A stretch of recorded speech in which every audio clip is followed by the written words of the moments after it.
Aquí está. Este es el busto de Juan Cristóbal Nápoles Fajardo, el rey de la Espinela en Cuba en el siglo XIX. Y además, una de las esculturas más distintivas de este salón del Museo de las Artes Palacio Ferrer. Sí, Ana, sin dudas, un muy logrado busto del Cucalambé. Y al estar esculpido en madera, se nota que el artista utilizó la talla directa, utilizando entonces mucho tiempo y esfuerzo, ¿no? En trabajar el tronco de afuera hacia adentro hasta llegar a la figura deseada. Mira qué detalles. ¿Cómo no?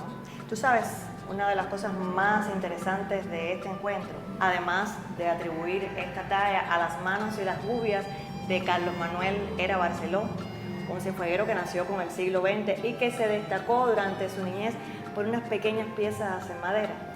Hay algo que a mí me parece un poco raro. Además de conservar acá en Cienfuegos este busto del bardo tunero, atesoramos en uno de nuestros cementerios la sepultura de una de las hermanas del Cucalambé. Raro, ¿verdad?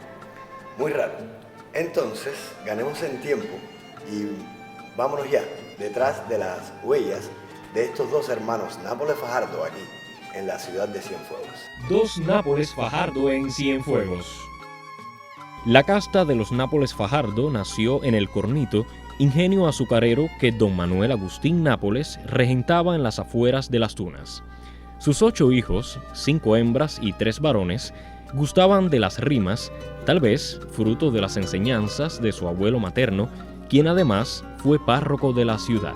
Y aunque Antonio José y Juan Cristóbal fueron los que más resaltaron en el cultivo de la espinela, las hembras les rivalizaban con buenas improvisaciones.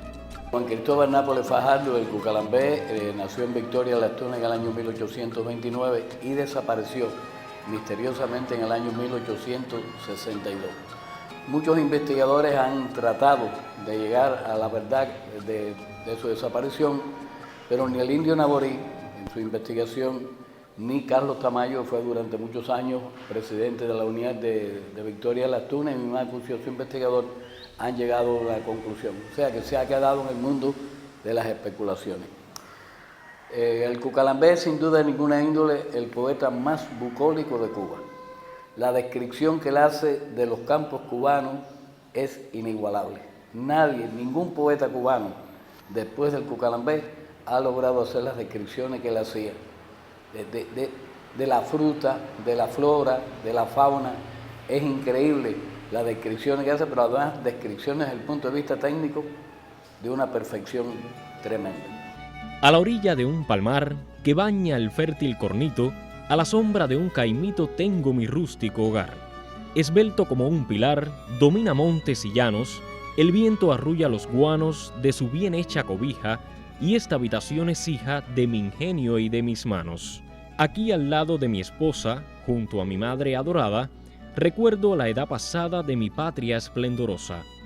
Cuando arrulla la tojosa en las ramas del jagüey, cuando el esbelto mamey la blanca luna ilumina, le refiero a mi Rufina las glorias del Siboney. Adna me contaba que en uno de los 2 cementerios de nuestra ciudad se conserva la sepultura donde fue inhumada una de las hermanas del Cucalambé. Ellos eran 8 hermanos en total, de ellos 5 hermanas. ¿Sabes de cuál de ellas es la sepultura? ¿Cómo no?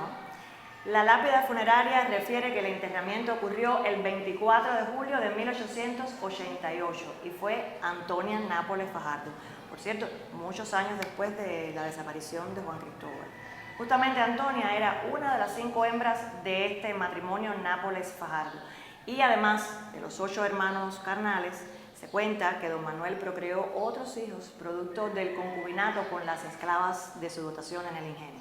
Y mucho que dieron de qué hablar estos desórdenes maritales de hacienda a hacienda, y no solo los dueños, también los mayorales y contramayorales abusaban de las mujeres sumidas en la más cruel esclavitud. Era así. En breve lapso, Juan Cristóbal se convirtió en la voz del Guajiro y entró al nativismo de modo tal como si éste esperara por su voz para que lo cabalgara. Cultivó el criollismo y la corriente siboneyista en su poesía. Sus cantos cubanos pasaron con prontitud de sus labios al corazón del pueblo, según refiere Roberto Manzano en su ensayo El bosque de los símbolos, patria y poesía en Cuba. Yo desde el pobre y mísero retiro, donde habitan mi madre y mis hermanos, con el son de mi plectro y un suspiro, entonaré mis cánticos cubanos, las trovadas del rústico guajiro, que alegre corre en nuestros verdes llanos, el rumor de las palmas y el ambiente inspiran siempre mi ardorosa mente. Hacia 1854, Juan Cristóbal, con 16 años, comenzó a dar a conocer sus décimas en el Fanal de Puerto Príncipe y en La Piragua, órgano del grupo simonellista, señales de sus aptitudes superiores para la poesía con respecto a sus hermanos. Dos obras cumbres del Cucalambé resultaron Rumores del Órmigo, que da a conocer a sus 27 años, y luego a los 30, Consecuencias de una falta, con éxitos rotundos en Santiago de Cuba y Camagüey. Se dice que el Cucalambé había robado dinero de las arcas donde él trabajaba. Nunca se ha podido comprobar. Las otras elucubraciones son que un oficial español que estaba enamorado de Rufina lo había matado o lo había mandado a matar. Ninguna de las dos afirmaciones esas se han podido confirmar. Pero hay dos décimas que son importantes para ver, porque puede haber sido lo de los españoles, puede haber sido también, pero que hay una décima donde él reclama, prácticamente le llora a Rufina para que regrese. 9 años antes de su desaparición. O sea, en el año 1853, el Cucalambé escribe esta décima, que es importantísima porque pone de relieve qué sucede entre el Cucalambé y Rufina aquella época, 9 años de su desaparición. Dice: oh, vuelve, Rufina mía, vuelve pronto por acá, que mi corazón está lleno de melancolía. Vuelve a traer la alegría que sin piedad me has quitado. Oigan eso. Y cuando estés a mi lado y respires junto a mí, yo seré tu colibrí y tú mi flor de granado. Es algo melodramático, pero es un dolor que tiene el Cucalambé del abandono de Rufina. Ahora, ¿cuál fue el abandono de Rufina? Eso sigue en el campo de las especulaciones. Y hay otra décima muy interesante, que es la muestra de que el Cucalambé estaba contra el colonialismo español y demás, y que puede haber sido también motivo para que las huestes españolas o quien haya sido lo haya desaparecido, pero eso sigue sin esclarecerse. Dice: oh mi hogar, yo te saludo, yo te ensalzo y te bendigo, porque en ti seguro abrigo hallar mi familia pudo. Ojalá el destino crudo me niegue golpes impíos y goce yo entre los míos de vida apacible y larga, sin beber el agua amarga de los extranjeros ríos. Hay una declaración ahí de patriotismo y demás, que puede haber sido también la espoleta para hacer la explosión de Caín de separación. Pero todo eso queda en el campo de las especulaciones, y hasta el momento que se sepa, no se ha podido conocer en realidad la desaparición de Juan Cristóbal Nápoles Fajardo, el Cucalambé, en el año 1862.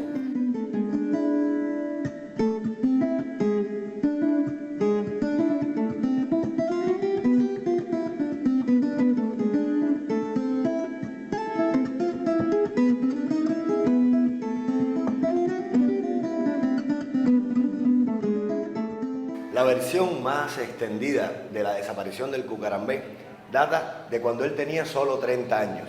Se habla de suicidio y de una crisis financiera que lo llevó incluso a aceptar uno de los puestos de trabajo que le dieran en el gobierno colonial.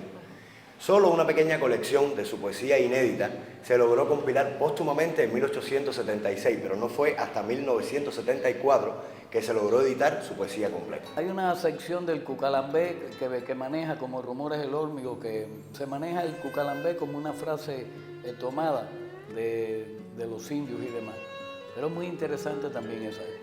Juan Cristóbal tuvo 2 hermanos varones, Manuel y el también poeta Antonio José, y 5 hermanas, Ismaela, Ana Gertrudis, María de la Concepción y Antonia, todas con mayores o menores aptitudes para la espinela.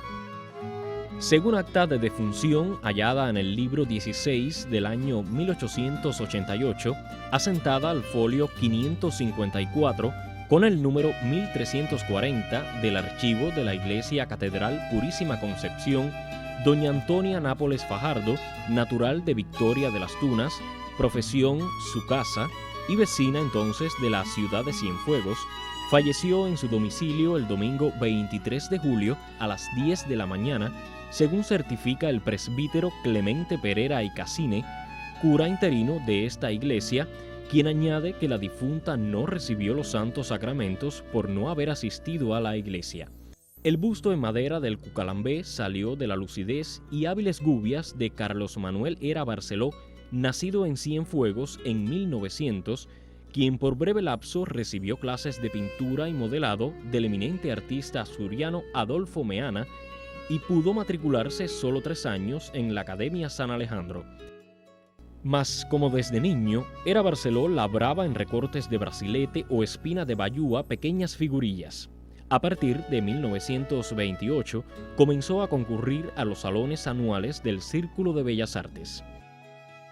Sin dudas, entre las tantas obras de este museo resalta la colosal figura del Cucalambé, de las bendecidas manos de Hera Barceló en 1942, y que cuenta aproximadamente con 64 centímetros de alto, 32 de ancho y 36 de profundidad. Así es, merecido busto para el más grande cantor de la espinela del siglo XIX, quien entregó con pasión su décima a Cuba, el gran Cucalambé.